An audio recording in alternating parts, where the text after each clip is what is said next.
We had some terrific sponsors, and we heard earlier from Nicole Taylor, and now we're going to hear a nice message from one of our other major sponsors, Peninsula Clean Energy.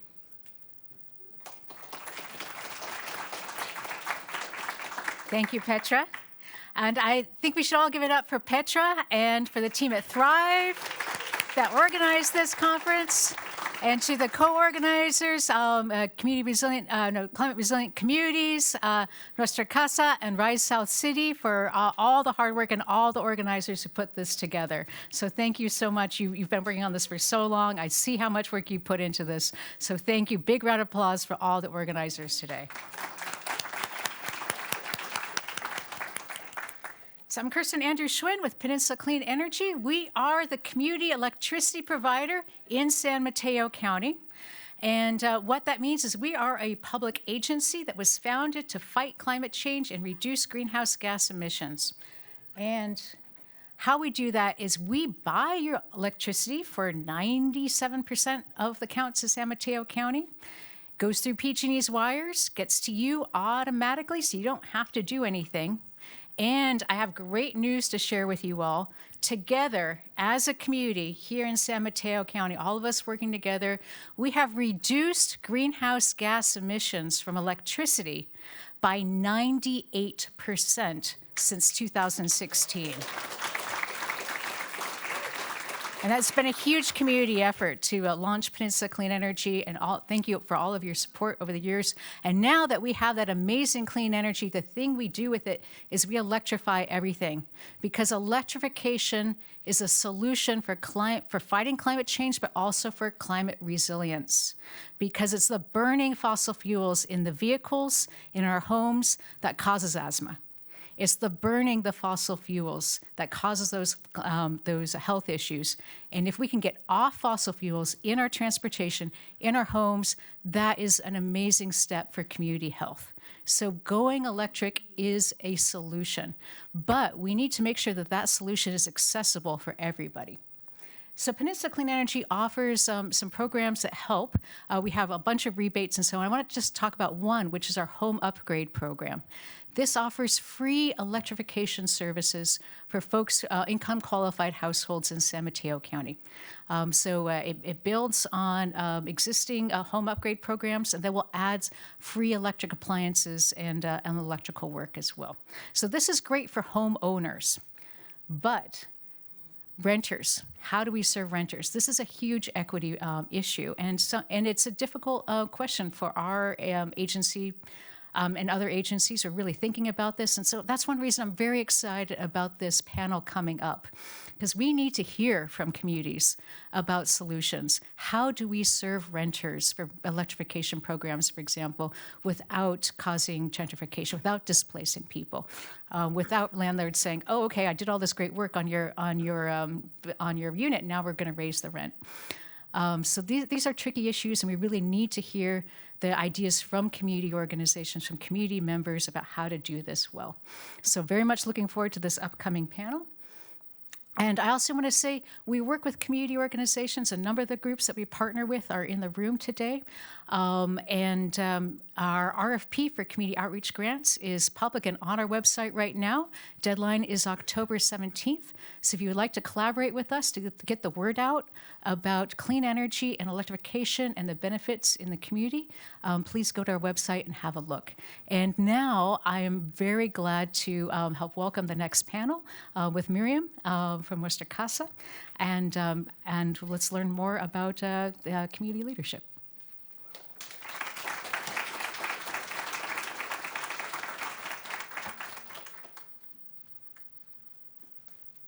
Good afternoon. I hope everyone enjoyed lunch.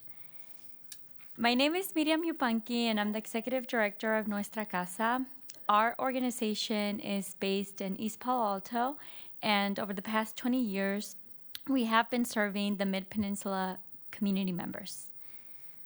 We exist to uplift the voices of underrepresented community members, and some of our core strategies include community-driven advocacy, leadership development, and education.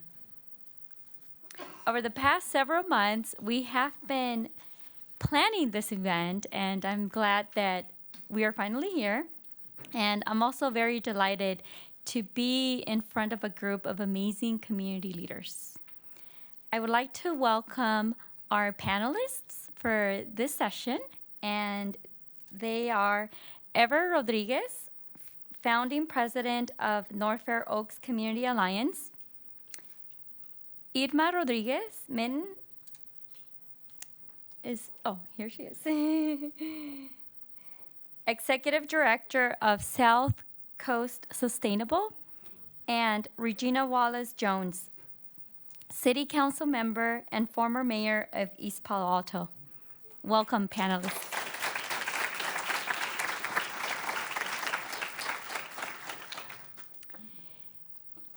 Before we begin with the Q&A portion of this panel, I would like for all of the panelists to briefly introduce yourself, your organization, and the work you do in the community. And we'll go ahead and start with Ever. Great. Is this on? Okay, yeah. Thank you very much. My name is Ever Rodriguez. Full name is actually Everardo, but I usually go by Ever. It's a lot easier for everyone. I am a librarian by profession, working for the Stanford University Libraries for 25 years, currently with Rare Books. And in my free time, I'm also founding president of the North Fair Oaks Community Alliance, right here in North Fair Oaks, across Bay Road. And I am also a council member for the North Fair Oaks Council. Been there for, it's going to be 7 years now. I chaired it for about 3 years. I am also a board member of the REACH Coalition, which is a group of elected officials and community leaders of color working to advance equity and social justice here in the Bay Area. Mostly, we work in San Mateo County. I'm also part of the advisory board for Actera, which many of you would know, and also part of the executive leadership team for a group that is called Redwood City Together. So thank you for the invitation. It's a pleasure for me to be here. And I was just chatting earlier with a colleague that I saw, and I was telling her that if anything, we should talk. We should start and continue talking. That's the very least we can do to change things and improve the environment. And I'm happy to see this event happening. I hope we have more, and thank you again. Thank you, Ever. Good afternoon, everyone. I am Irma Rodriguez Mitten. I am with South Coast Sustainable, an organization that I founded 2 years ago because I live in the unincorporated area of San Mateo County over the hill. You might all know it and love it for its beautiful beaches and farm fields, but there are actually several separate communities in that area: Pescadero, La Honda, Loma Mar, San Gregorio, and if you want to get really detailed, White House Canyon, Gazos Creek. Everybody kind of has their own neighborhood, just like you do over here. But there's only about 3,000 to 4,000 of us, so you don't hear a lot about us a lot. I am, like Ever, also in the private sector. I have my own sustainability consulting company, and so I come to this from this community leadership position, from looking around and going, okay, who's going to step up? Who's going to start doing their climate resilience programs out here? Because that's what I do everywhere else. Oh, I guess that should be me. Okay, so here we are. South Coast Sustainable focuses on creating places for community and places that are grounded in resilience, in equity, and in climate protection. I'm delighted to be here with you this afternoon. Good afternoon. I'm Regina Wallace-Jones, and I'll tell you a small tale that will explain just why none of this makes sense, but it makes total sense. So I am an engineer and a public policy professional by education. And for many, that makes no sense, because if you're studying engineering, you're typically not doing it in service to the public. And if you're doing it in service to the public, you're typically not working in engineering. But I happen to be a city council member in the city of East Palo Alto and also a tech executive. They both kind of marry together, and it turns out that there's very little that is in common about these two spaces. But it is my mission to learn from both of them and to help both of them be better from what we know from each one of the communities. I know that I have a healing mission. I'm almost 50 years old now.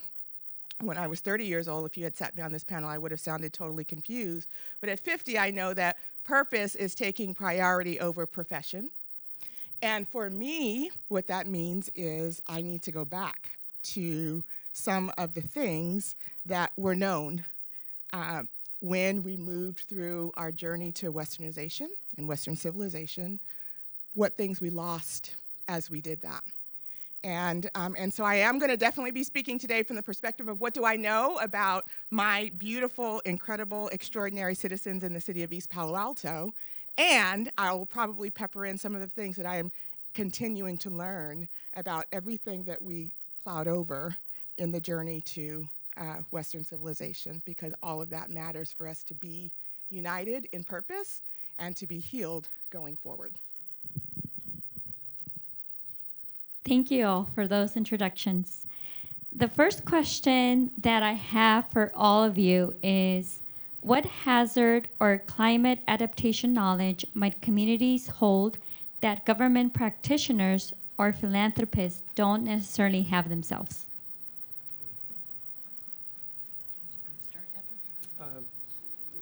Certainly, I can start. There are several things, and I would like to, first and foremost, let you know that I'm speaking from the perspective of my community of North Fair Oaks, which is about 75% Latino populated, a lot of them immigrants. I'm an immigrant myself. From Mexico, although these days a lot of immigrants are coming in from Central America, changing the landscape of our community, changing the needs a little bit, and bringing different challenges as well as different opportunities. But you know, I'd like to first underline the resilience of the residents of North Fair Oaks, and you know, when I speak about North Fair Oaks, you can also think of, you know, Bellhaven, East Palo Alto, Pescadero, because although these communities are demographically, they may have some differences, they have a lot of similarities. I always think of these communities as being cousins. And so the resilience and is one of the, I guess, one of the really good traits that immigrants already come in with. That helps a lot to adaptation, you know, to almost any environment. Obviously, we're talking about climate change and all the potential threats that may bring. But it is different, you know, when you are talking about more affluent communities. They may have different needs. They may already be somewhat prepared, you know, for the effects of climate change. In my community, we're entirely unprepared, but we have resilience. And, you know, that resilience also has, the individuals have a lot of experience in environments where you get creative to solve whatever problems are posed to you. but at the same time, I want to emphasize that indigenous communities, which we have many immigrants coming in, particularly from Guatemala, southern Mexico, El Salvador, Honduras, they have a different type of background knowledge that is a wealth of information in terms of being more attuned to the environment and, based on that profound respect that they have for Mother Earth. And it is interesting how things are coming back in circle, like contained fires, that the Native Americans were practicing a long time ago to try to mitigate, the dry seasons, etc. I think about, for example, when I was a kid growing up in Mexico, how we didn't use always plastic containers for our food to carry it over. We use a lot of cloth, bags, paper to wrap things. And, I think we need to revisit, some of that information that other cultures already have and start implementing some of those changes, particularly changes that can be low-hanging fruit, providing alternatives to businesses that can, instead of using styrofoam or plastics that are not recyclable, using alternative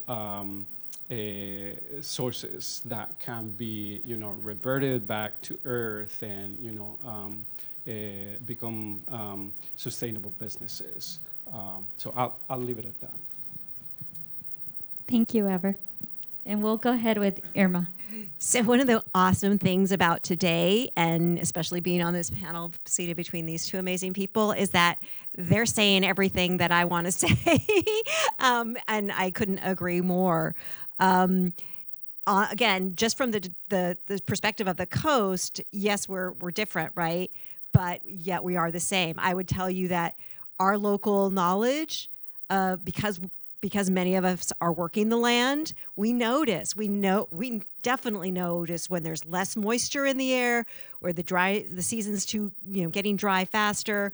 We notice changes in the cliffs on the beach, what's eroding, what's flooding, how long it's taking to flood. We notice the trees. And so everything that Ever said about if you're in connection with Mother Earth, you notice these things long before maybe there's a scientific study on it. And yet we still need those scientific studies because that's the data that everyone's relying on to prove the need so that we can get funding for the adaptation projects.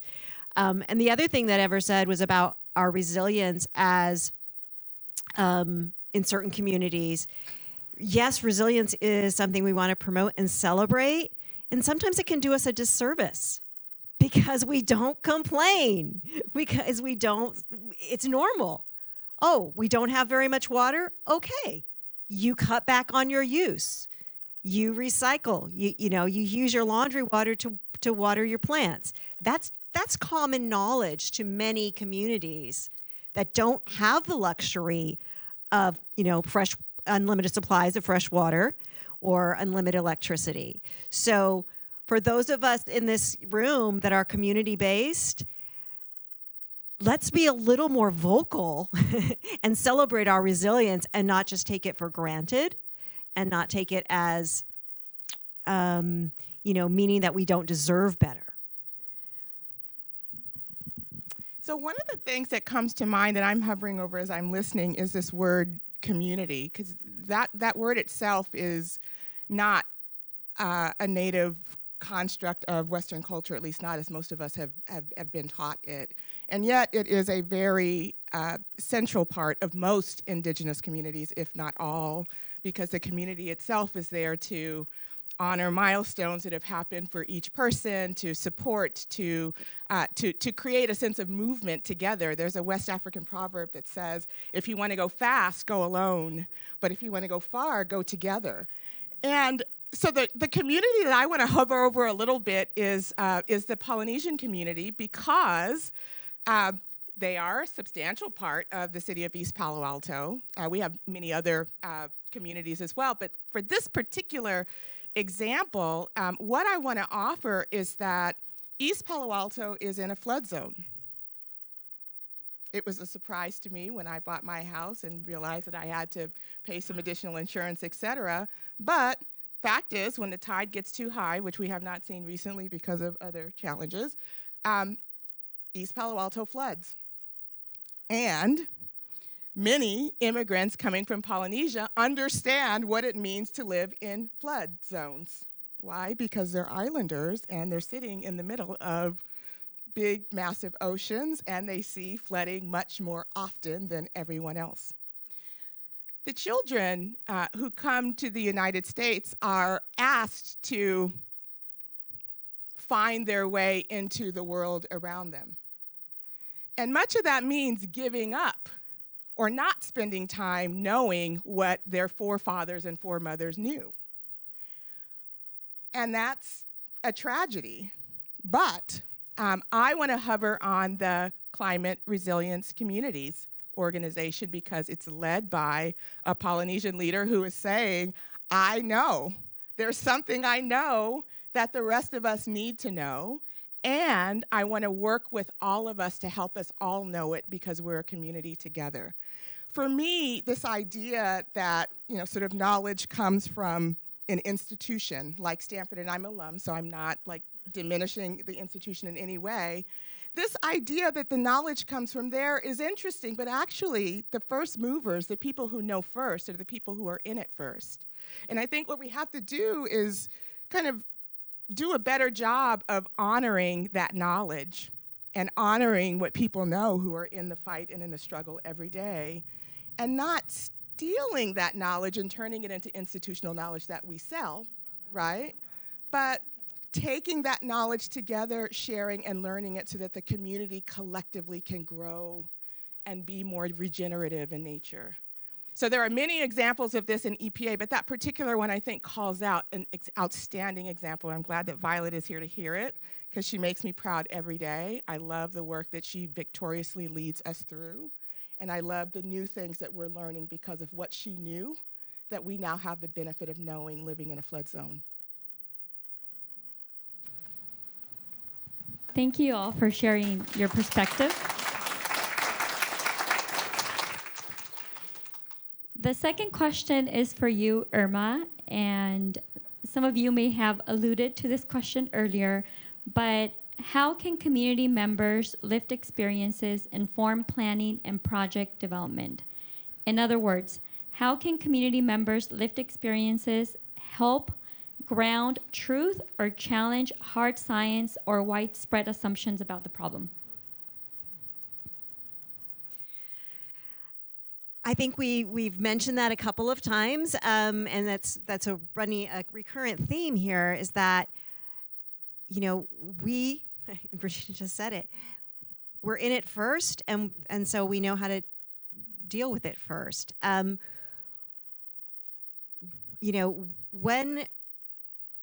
I'm sorry, let me start again. The important thing is to listen when people give you their truths, right? Actually believe us. When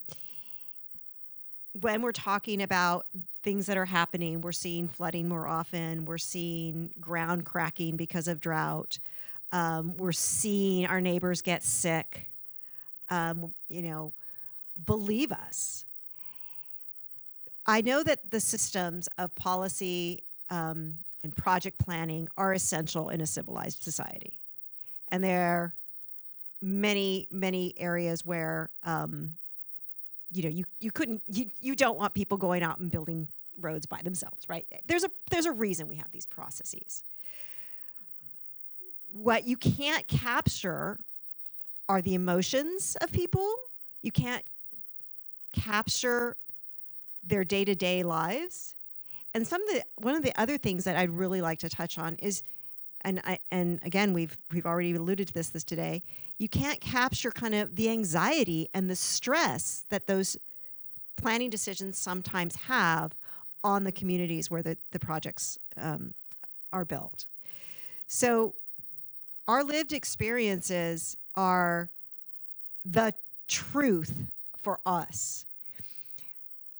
It's important for the decision makers and the policy planners to recognize your own position inside, your own role, your relationship to the community.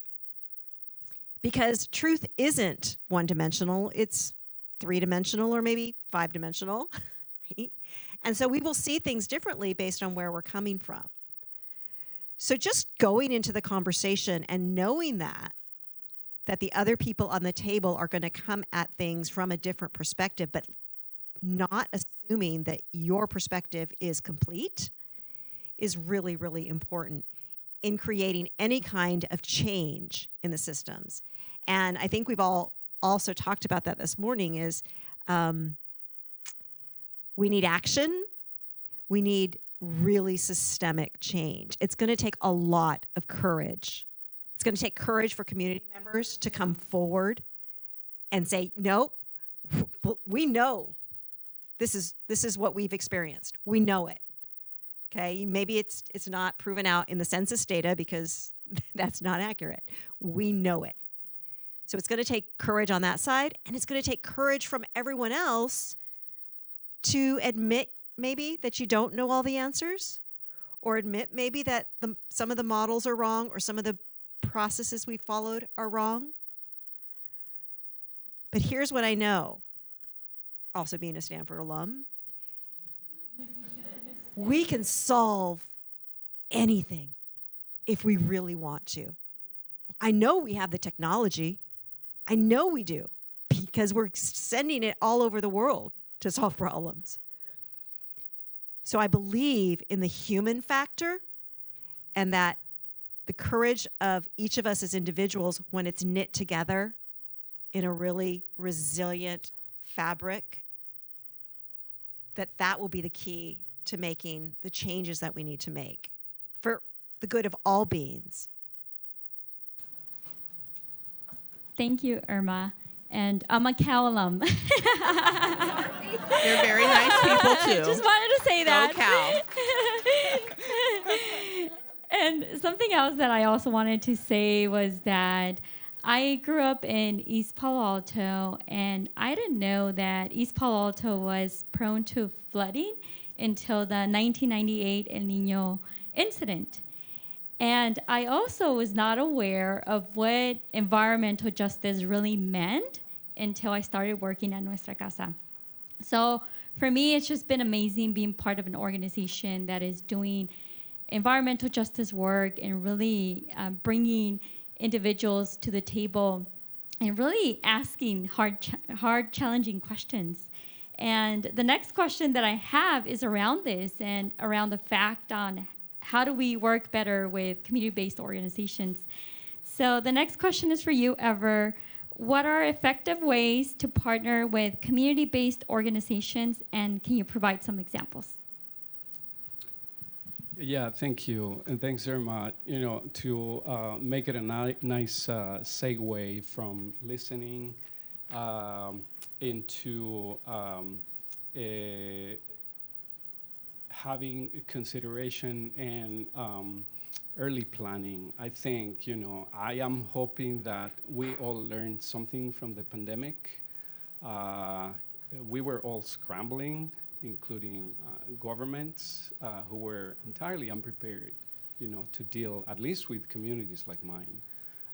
So I'm hoping that this experience, you know, is a teaching tool to get ourselves prepared for the next one, because there may be a next one. But considering that we learn from the good examples as well as from the bad examples, I have a couple of those. One good example of collaboration and one bad example. The good example, it is my community or organization started a collaboration with a small group that is called California Community Air. And they develop an app for the phone where you send them a text, automatically subscribes you to an air quality tool that tells you when the air quality goes above certain level, so that even if you don't know anything about air quality, once you get a text message telling you that the air is bad today, you know that if you have a son or an elder with asthma, then you need to close down your doors and windows and turn on your air purifier. So they also had a little bit of funding to provide components to make do-it-yourself air purifiers. And we said, excellent, knowing some of the statistics that we have for people with respiratory illnesses in North Fair Oaks, we said, yeah, we'll be happy to collaborate. And so I also engaged the North Fair Oaks Library because we needed a space to get together. And initially, the California Community Air Group, they essentially, with a good heart, just wanted to give out the components for people to assemble their air purifiers. And they had very technical information, because they're, engineers, very technical information that would have been difficult for, lay folk to understand, what that all meant. I myself was struggling to understand, some of the things. And so we said, yeah, but, let's also have a presentation where we explain people what air quality is. Even the very basic understanding will help for people to value more, that air filter that they're going to get. And lo and behold, after this is a pilot project, and we have had a couple of sessions already, and asking people, for their comments after each session, they are all grateful that they were able to understand, some of the intricacies about air quality. Because, myself, I didn't know, many of those things. And I would have turned on an air purifier without closing the windows. It's just some of those things where you don't think about some of the details. But anyway, so between the California Air Group and Enfoca, my group, and the North Fair Oaks Library, we did a great collaboration because the North Fair Oaks Library also, it is newly providing services to this community. Before we were getting library services from the Redwood City system. And so the library also needs visitors to come through the doors. And we thought that'll be a wonderful opportunity because we would bring a new audience that perhaps has never been to the library, and they will feel invited or welcome to this new environment. Hopefully they'll return and check out some books. So everybody was happy. It was well planned. We had sufficient time, and everybody benefited. And so that is a good example of collaboration that benefits everybody, but first and foremost the community. I think that's one of the main ingredients for a good collaboration is how is this plan or project going to benefit the community. A bad example, briefly, it was with a community organization that wanted to do gardens, and they had acquired a grant. They already had all the plants and planter boxes, and they were kind of in a rush to get it done. But we were not ready in the sense that we wanted to engage the community to ask them, whether they wanted some public planters where, what type of plants they wanted to get. And because otherwise, many times you can plan the perfect project, but if the community does not need that, it's going to be a waste of time, resources, and nobody's going to really care for that project. This past weekend, and just to extend your comment and your idea a little bit, and maybe make it a little bit more accessible to the younger folks in the room. This weekend, I went to see I went to see a movie, and I also watched a series on television. My name is Regina, and it means queen for the Latin scholars in the room. And so I decided that I was going to hover over The Crown, which is a 4-series episode, intense, blah, blah, which was a lot of watching. And I also went to go see The Woman King, which in other language is a queen, right? And so as I watch both of these movies/shows, I was asking myself, gosh, if these two queens met each other, what conflict there would be, right? And the reason is that the whole context, like the way that each one of those roles was fashioned and formed, is completely different.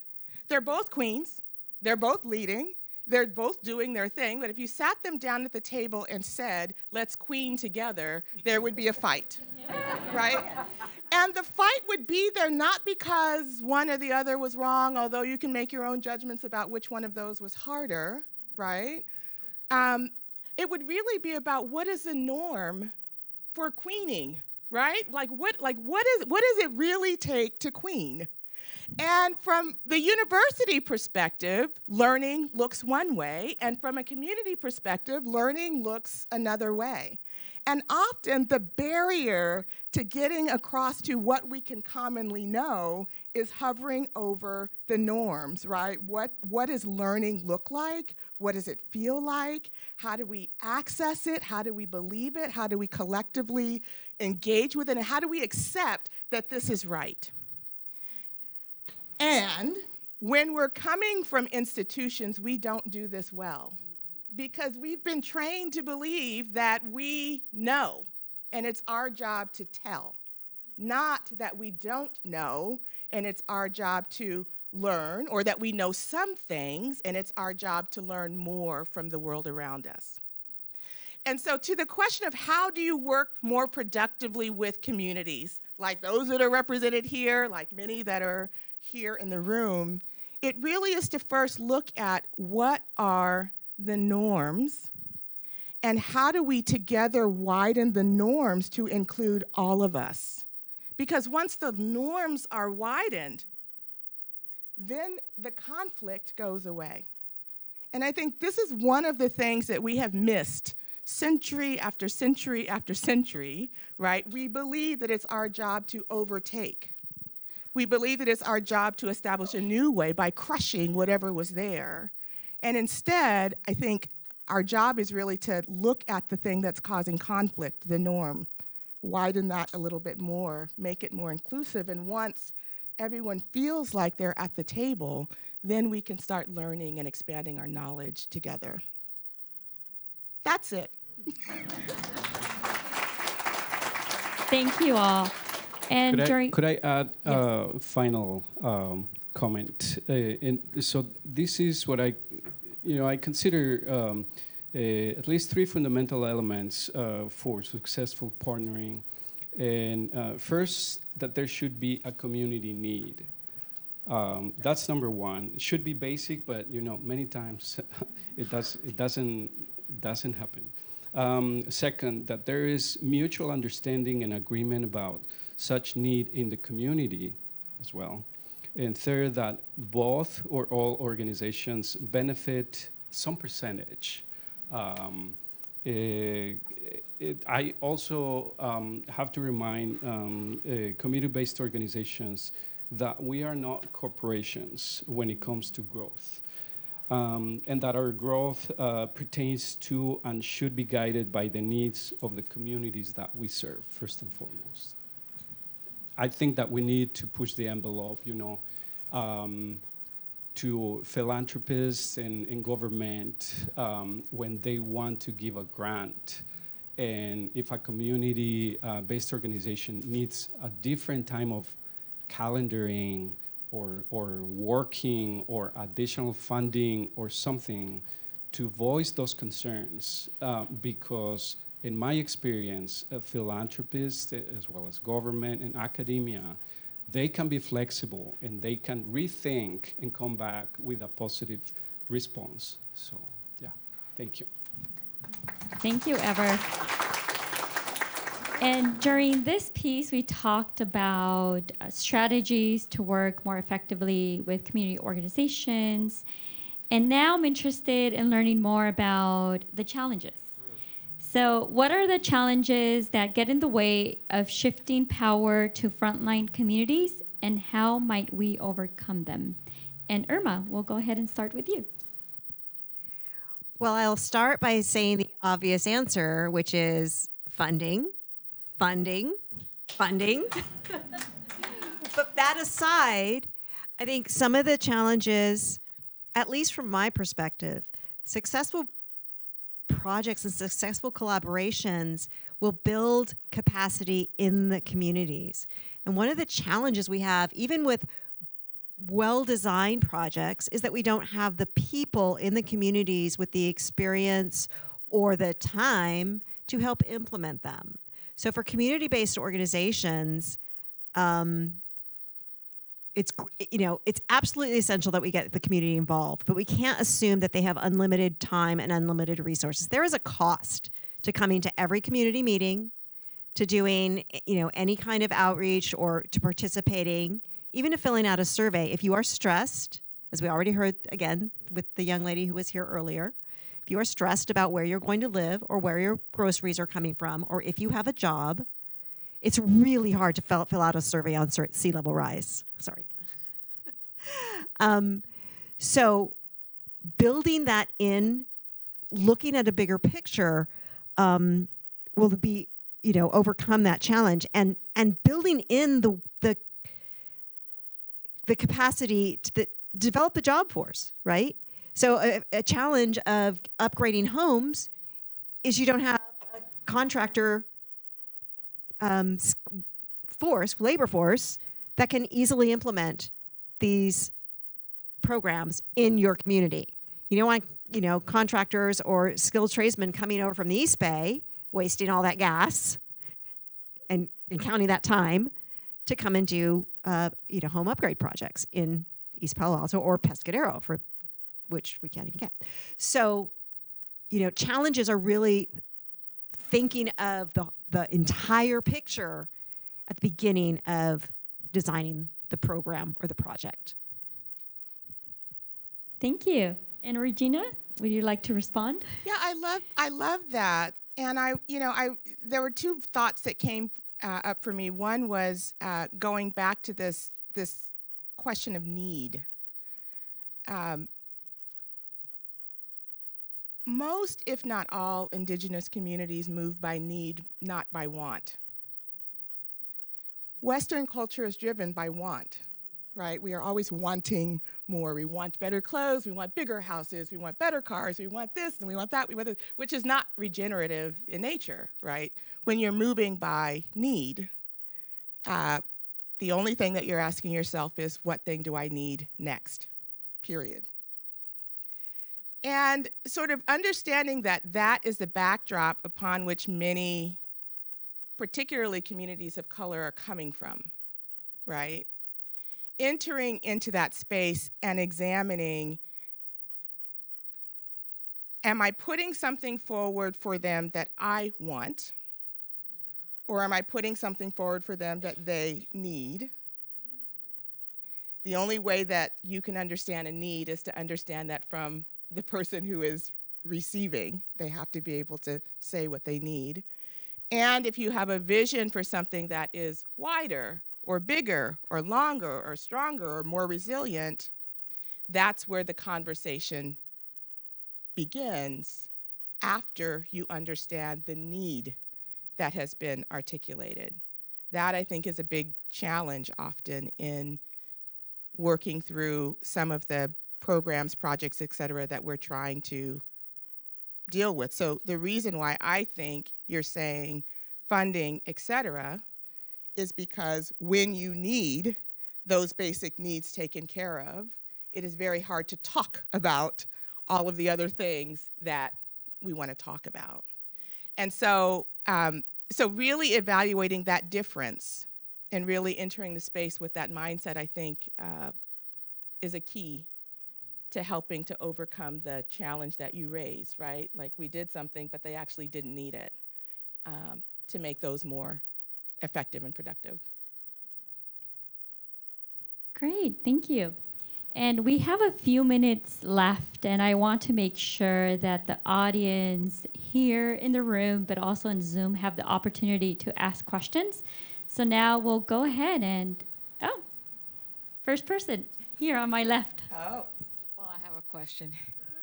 When we entered the space today, we were asked to stand according to the various groups or organizations that we were associated with. I found it difficult to know when it was my time to stand. And the reason for that is I'm here today representing the faith community, a very integral part of everything that is going on. Creation justice is very important to us. We're very in touch with our communities. We're very knowledgeable of many of the needs of our communities because of our positioning in the community. So I think when we move to attempt to include academia, philanthropists, community-based organizations, when we fail to include the faith community, we leave out a very important segment. So it is simply my petition that we are included in the next round of conversations.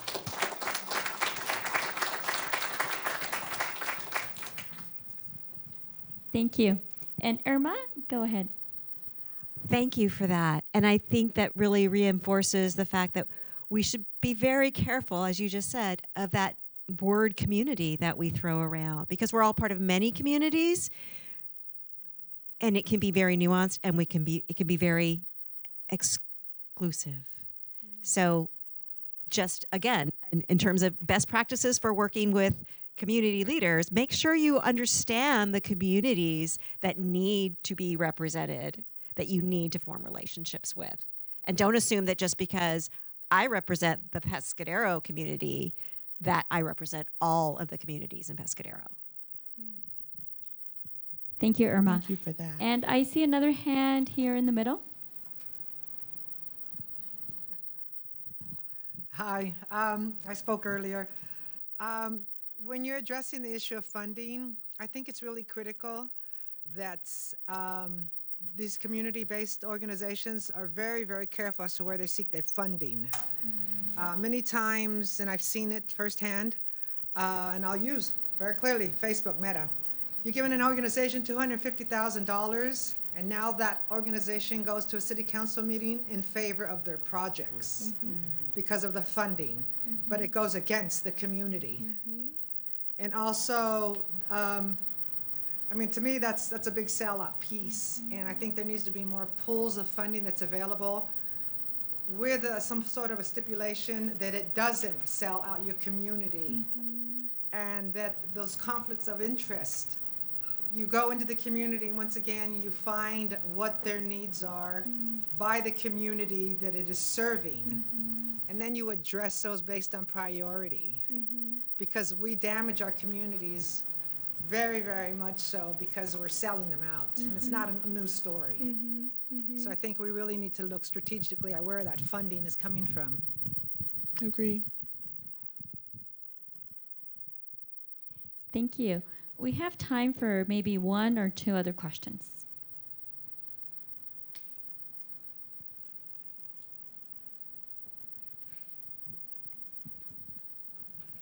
Hi, this is related to funding.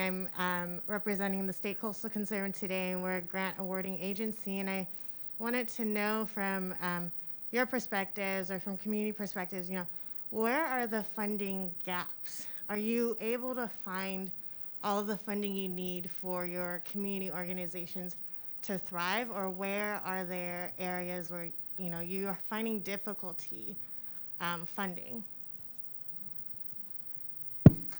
So I also sit on the board of change.org, and one of the things that we know about activists is that they're getting exhausted and they're out of money. And so we are contemplating actively how is it that we create a double-sided market where organizations like yours can come and say, we've got funding, and activists can be present to say, this is the thing that I need funding for. So that it's not just about gathering money from all of the atomic units around the world who honestly get tired of getting, sort of taxed for $1 here, $1 there, but creating bigger space for organizations to really understand more deeply what sometimes one person knows, right? Because to your point, the thing about organizations is that they sort of start to take on a life of themselves if they're not remaining pure to their original mission, and then they start funding weird things, and all of a sudden they're no longer addressing the core need that they were commissioned to solve. Or the other dynamic is that they fulfill that mission and then they cannot dissolve, right? It's okay to say, we filled the need and there's no need for us anymore, right?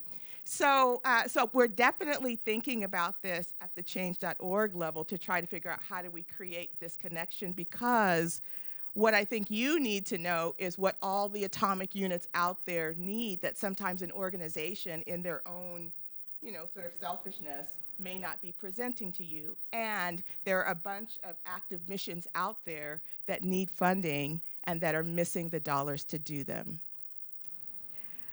I would add to, and I know we have a funding panel coming up next, but, ongoing funding so that we can reliably build staff and not have to worry about having to cut positions when the project ends is one thing.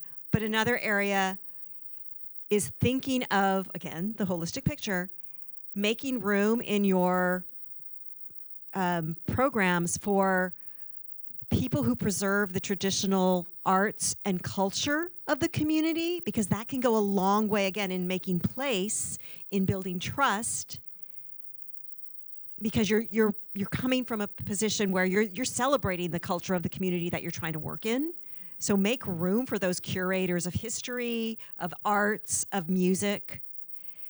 Also, please make room for the mental health professionals that could be so valuable in helping us with our language and our communication materials, or how things are presented, can be there for us, because this is traumatic. If you're in a community that has gone through wildfire and had to evacuate, or gone through flooding and lost everything.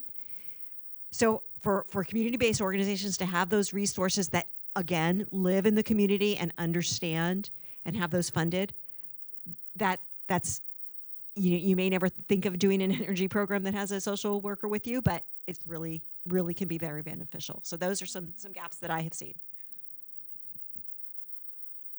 Thank you all. And I believe we are actually at time. Okay, we'll take one more question. Yes.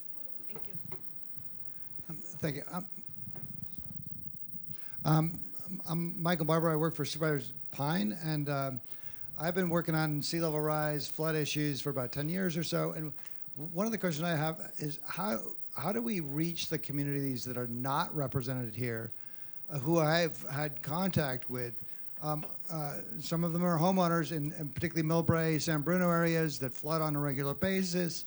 I've spent the last 10 years, I kind of consider myself a sewer rat. I go around on this, on the sea level rise, high tide, king tide days. I'm poking around, where is it flooding? And we were in a community in San Bruno one time. We were there with some public works people, and they flood every year. They have the sunny day flooding. When the high tides come in, the street floods. And it was interesting for me, for some of the community members to come out and say, you know, it's been flooding here for decades. What are you guys doing out here? Can you fix this problem? And clearly they had no voice. So how do we reach those sort of communities? Because there are quite a few, and there's Bayfront Canal.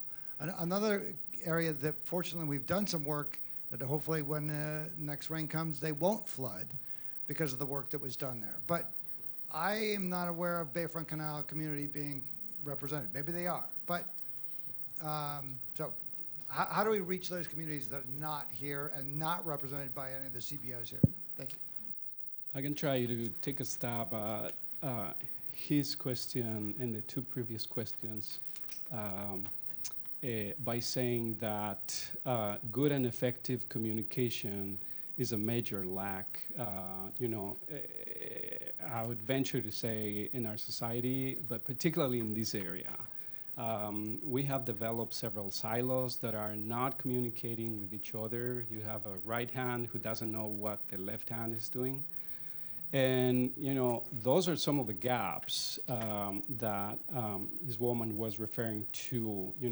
It is one of the gaps that it is difficult to fill and fund because at least for marginalized communities, you need a lot of hand-holding and extra work and extra money to entice communities into coming together and socialize first before they can even begin to consider sea level rise. They need to be in a trusting environment. They need to know their neighbors. They need to know who's this guy who says he's a community leader. I don't even know him or know her for that matter. And we have wonderful technology, as Irma was alluding, at the beginning. However, technology is not always the solution if we as a society don't know how to communicate with that technology or without it. That lack of communication also goes to the person who was speaking about the conflict of interest with funding, from organizations out there, like major organizations that, like Facebook and Google, that seem to be creating some sort of chaos in our communities.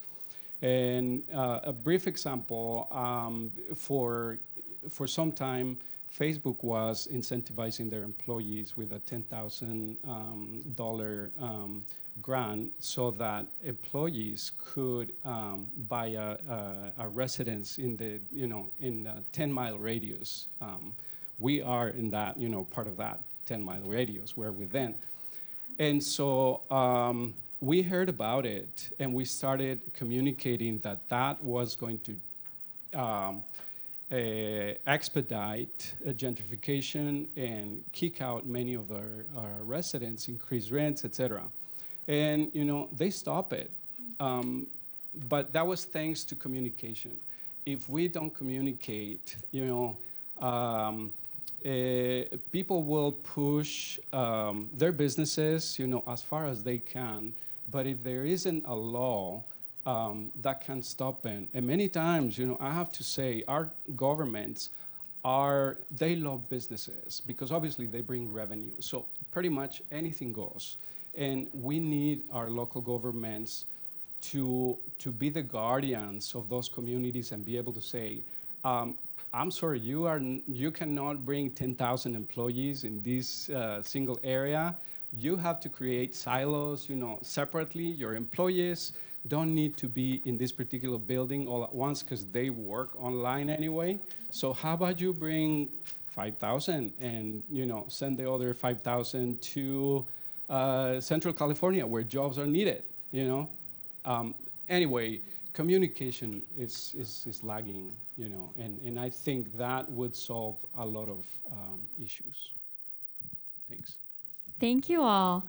And we have concluded the community leadership panel, and I can honestly sit here and talk to these community leaders all day, but we have other exciting agenda items. And before we move on to the next activity, I would like to thank all of you for being here today. Thank you for your inspiration.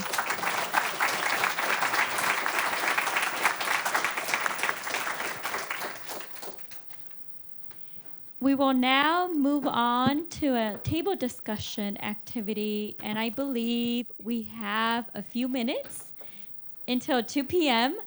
to briefly talk about a takeaway that you had from the community leadership panel, and also talk about how you, your organization or agency, can do differently to support frontline communities in being prepared and protected from climate change. And feel free to use the Post-its on the tables, and I hope all of you have a meaningful discussion.